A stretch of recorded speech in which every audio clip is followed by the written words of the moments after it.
Reka dusome ijambo ry'Imana dusanga mu butumwa bwiza ko bwanditswe na Matayo ibice 26 umurongo wa 26 ariko tuze gutinda ku murongo wa 29.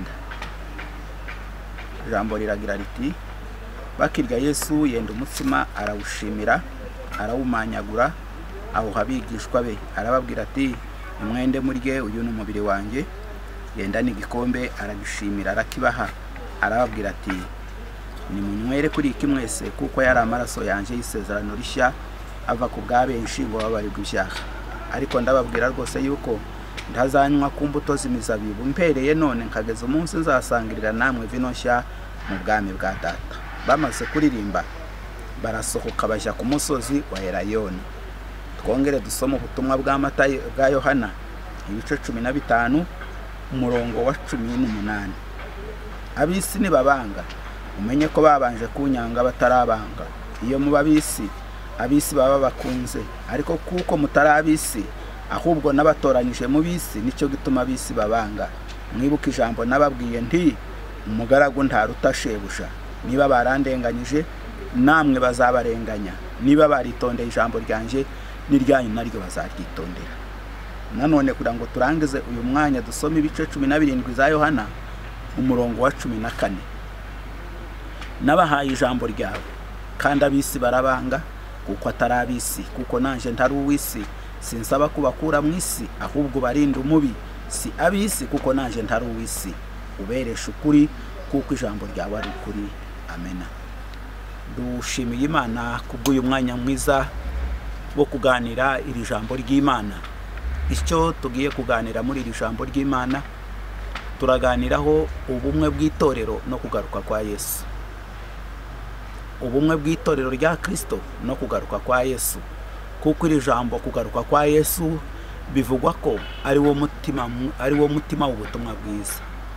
Umutima w'ubutumwa bwiza nuko Yesu azagaruka. Ibinyabiziga binyura mu mihanda, indege tureba zica mu birere, abantu bagenda kuri iyi misozi, umuntu agendeshwa n'umutima. Iyo umutima uhagaze usanga umuntu yarambaraye hasi ari indumbi. Kandi n'iyi modoka yagonze moteri usanga ihagaze mu muhanda kuko icyayigendeshaga cyagize ikibazo. Kugaruka kwa Yesu niwo mutima w'ubutumwa, ni butumye turi abakristo. Ubwo duterana n'ibyo dukora byose, iryo niryo jambo dutegereje. Sinzi ko n'abakuru bacu umugani bakavuga bati aho kwicara ku mutogoto w'inkono wo kwicara ku ijambo rya nyirayo. Sanze batetse ukicara uti nibahisha turarya. Hari igihe bashobora guhisha bakabikwima, ariko iyo bakubwiye bati hari ikiri gukorwa uba wicaye ku ijambo. Ubwo rero ijambo ritwicaje, ijambo ridutegereje, cyangwa se ijambo dutegereje nuko Yesu azagaruka. Imana igufashe, Imana iguhe kumenya impamvu itumye turi abakristo nuko Yesu azagaruka. Reka nkubwire mwene data, iri jambo kugaruka kwa Yesu tuvuze ko ari wo mutima w'ubutumwa. Nibutsa amagambo Pawulo yabwiye ab'Ikorinto mu rwandiko rwa mbere ibice 15 umurongo wa 23. Yarababwiye ngo niba Yesu bizeye yarapfuye ntazuke, ubundi kandi akaba atazagaruka, arababwira ngo ibyo bizeye byose ni ubusa. Ati ndetse mwari mukwiye gusubira hanze mukaza kurya ibyo mwateshejwe no kubwirwa ibitariho. Atariko bene data, Yesu twababwirije yarapfuye arazuka, ubundi kandi arazamurwa ajya mu ijuru, ndetse kandi akaba azagaruka. Reka nkubwire ko iri jambo kugaruka kwa Yesu tuvuze ko ari wo mutima w'ubutumwa bwiza. Imana iguhe kumenya icyo twicayeho nuko Yesu azagaruka. Muri aya magambo dusomye butumye nibuka ubwo Yesu yari hano mu isi. Nibutse ko yahagize hafi imyaka 33, hari n'abavuga ngo 33 n'igice, ariko reka nkubwire ko yagize imyaka 33. Imyaka 30 ya mbere ntacyo Yesu yayikozemo bitewe n'itegeko ry'Abayuda ritemereraga umusore utarageza imyaka 30 ko avuga ijambo mu bagabo. Niyo yazaga yategaga amatwi akareba ibikorwa akumva n'ibivugwa, kandi akaba atohabwa ijambo ngo agire icyo avuga kuko yari atarageza iyo myaka 30. na Yesu nawe yarubashye, butuma ageza ku myaka 30 nibwo yahagurutse ajya kuri Yorodani. Yohana aramubatiza, avuye mu mazi ajyanwa mu butayu, agirayo iminsi 40 n'amajoro 40. Ayo magambo n'ubundi ujya kuyasoma mu butumwa bwa Matayo ibice 4. Avuyeyo ngo yagarutse yuzuye imbaraga, nibwo yahagurutse yinjiye mu rusengero, bamuha umuzingo w'igitabo ngo awubumbure. Abona igice cyanditse mu buhanuzi bwa Yesaya 61 ahavuga ngo umwuka w'Uwiteka ari kuri nge, yansigiye amavuta kubwiriza ubutumwa bwiza no kumenyesha umwaka Imana igiriyeho abantu imbabazi, no kubohora imbohe, no kuvura ibisenzegeri n'abafite intimba mu mitima. Kristo amaze gukora ibyo, nibwo yatangiye gukora imirimo ye. Imirimo ya Yesu yakoze, reka nkubwire ko yayikoze mu myaka 3. Myaka 3 agiye kuyirangiza, abigishwa baramubaza batari ko se ko tugeze ku munsi wa Pasika, urashaka ko tutunganyiriza he kugira ngo dusangire Pasika? Ubutumwa bwa Matayo buvuga ko yababwiye ngo nibaje kwa Ntuze, kandi nimugera kuri uwo mugabo Ntuze mumubaze ngo icyumba kirihe aho umwigisha ari busangirire na Yesu ibya Pasika. Ati araza kubaha icyumba aho kiri hejuru mu bitunganyirizeyo, ati kandi abariho mutunganyiriza Pasika. Ndibutse kuko ubutumwa bwa Luka na Mariko bwo buravuga ngo hagiye abigishwa 2, hagiye Yohana na Petero, baragenda barabitunganya. Habaye nimugoroba, Yesu n'abigishwa bari basigaranye barazana, bicajwe no kurya no kunywa. Nibwo Yesu yafashe umutsima arawushimira, wita izina, aravuga ati nimuwakire mu buryo ngo umubiri wanjye uzashenjagurwa ku bwanyu. Afata n'igikombe aragishimira, aravuga ati nimucyakire mukinywereho nk'isezerano ry'amaraso y'isezerano rishya azava ku bwanyu ngo tubamubabari kw'ibyaha. Ariko aza kuvuga ijambo nakunze ko tuganira, aravuga ati njyewe ubwanje ko mundeba bene data, sinzongera gusangira namwe kuri izi mbuto z'imizabibu, keretse ko nzosangirira namwe vino nshya mu bwami bwa data. Reka nkubwire kuko iryo niryo jambo ritwicaje, ni ukuzasangirira na Kristo mu bwami bwa se, kandi kutaba muri ibyo birori ni ukunyagwa zigahera. Mwene data, iryo niryo jambo ritwicaje, kuzasangirira na Yesu mu bwami bwa se. Buzaba ari ubukwe bwiza, butumye nibuka ko umuririmbyi yaririmbye avuga ngo buzaba ari ubukwe buzatahwa n'abamarayika, kandi nabo ngo bafite amatsiko yo kureba uwo mugeni wa Kristo. Mwami Yesu rero amaze kuvuga ayo magambo, nibwo bamufashe baramwica. Hanyuma iminsi 2 kuwa 3 arazuka, aza kugira iminsi 40 hano ku isi yereka abigishwa. Nyuma y'iminsi 40 arazamurwa ajyanwa mu ijuru. Rwandiko rw'Abaheburayo ruzatubwira ngo n'uyu munsi yicaye iburyo bw'Imana, ahera hatubatswe n'intoke z'abantu, kandi ngo umurimo afite n'uwo gusengera itorero. Kristo yicaye iburyo bw'Imana asengera itorero. Ubwo azahaguruka muri ayo masengesho cyangwa se muri icyo cyumba, azaba hagurukijwe no kuza guhamagara itorero. Imana igufashe n'uyu munsi Kristo yorihamagara kugira ngo ryimuke rimusange. Iryo torero Yesu azahamagara niryo ririya dusomye mu butumwa bwiza bwa Matayo kiriya gice cya 15 umurongo wa 18. Yabwiye abigishwa baravuga ngo abisi nibabanga, mumenye ko ari nje babanjije kwanga batarabanga. Ati iyo muza kuba abisi, abisi baba bakunze, atariko kuko nabatoranyije mu bisi, nicyo gituma abisi babanga. Igice cya 17 cy'ubutumwa bwa Yohana n'ubundi ni igice Yesu yasengeye abigishwa be, asenga avuga ati data we ndagushimiye ko aba bantu bigeze kuba ari abawe.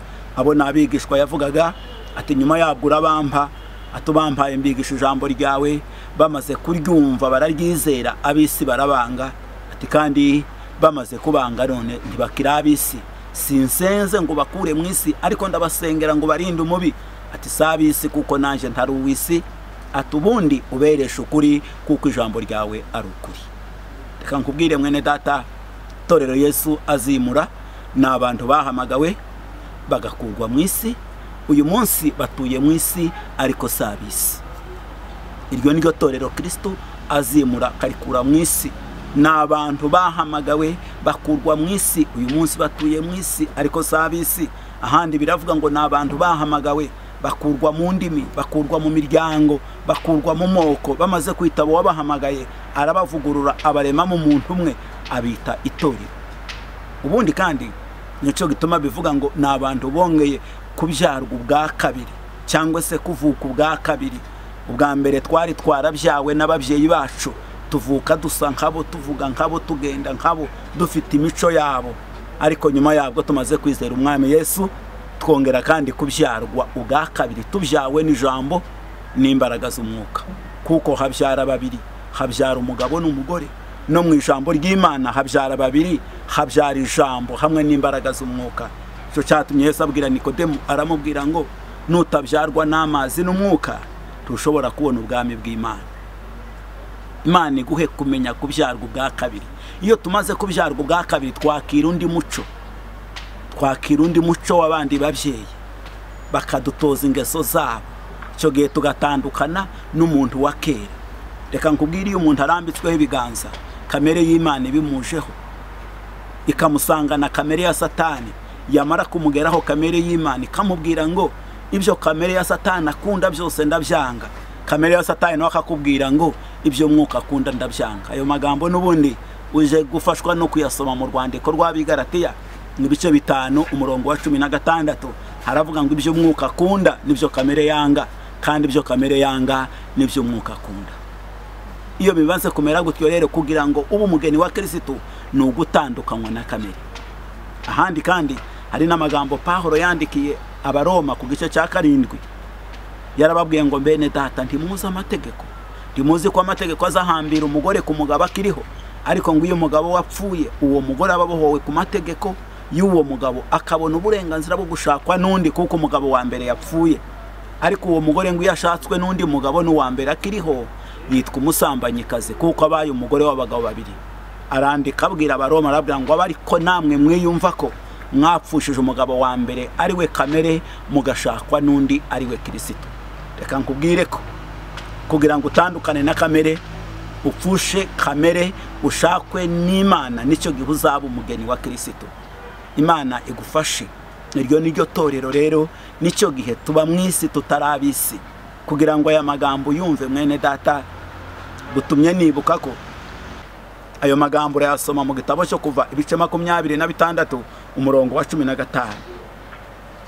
Iramubwira ngo imbaho z'iburyo zizabe 20 zishingwe mu myobo 40, iz'ibumoso zizabe 20 n'ubundi zishingwe mu yindi myobo 40, iburengerazuba cyangwa se mu mwinjiro zizaba 8 zishingwe mu myobo 16.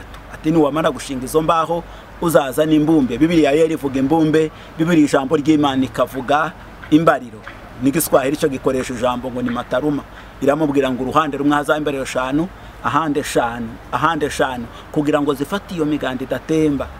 Atubundi kandi nimwarangiza gukora ibyo, muzaziyagirizeho izahabu imbere n'inyuma. Izo mbaho muzazisiga izahabu imbere n'inyuma, kukuntu batazongera kumenya ko urubaho ari umushita. Icyo bazoza bareba baza babona izahabu. Reka nkubwire ko iyo niyo yari imiganda yari igize ihema ryo mu butayu, cyangwa se yari igize itorero rya mbere ryo mu isezerano rya kera. Ariko imiganda igize itorero ry'uyu munsi ni wowe rubaho, ni nge rubaho, ni twebwe mbaho, twebwe abakiriye Kristo turi imbaho zaje kubaka umubiri wa Kristo. Kandi buri wese yagiye ava mu muryango wabo ari urubaho runyena, kayenda wari intusi, uwundi akabigaraveriye. Ariko icyo ijambo ry'Imana rishaka, niba umaze guhamagarwa ugomba gusigwa izahabu, ntibakongere kumenya kuri intusi. Cyo cyatumye Pawulo avuga ngo uhereye none titukibara dukurikije amasekuruza. Uze gusoma ayo magambo mu rwandiko rw'Abikorinto ba 2 ibice 5 umurongo wa 16 n'uwa 17, haravuga ngo uhereye none tukibara dukurikije amasekuruza, ngo kuko uri muri Kristo abari icare mu gishya. Reka nkubwire ko nicyo gihe tuzaba turi mwisi tutari mwisi, kuko abisi babara bakurikije amasekuruza. Mwene data, Imana igufashe ugenda usigwa izahabu ntibakongere kubona wowe, bazaba ugenda usigwa izahabu ntibakongere kubona wowe, guzogaragaza umubiri w'urubaho. Torero rya Kristo ritukwiriye kugaragaza kamere, dukwiriye kugaragaza kamere y'umwuka. Ijambo kugaruka kwa Yesu n'ubumwe bw'itorero nibyo Kristo ari kudukorera. Nawe ugenda ukomeze witegure, umwami Yesu aragutegereje kandi nawe azakujyana. Imana nigufashe, Imana iguhereza umugisha. Uyu muri kumva ni Pastori Masomo Gabriel, korera mu itorero rya ADEPR mu Bibare ku mudugudu wa Ruturusu. murakoze. Imana iduhana umugisha. Amen.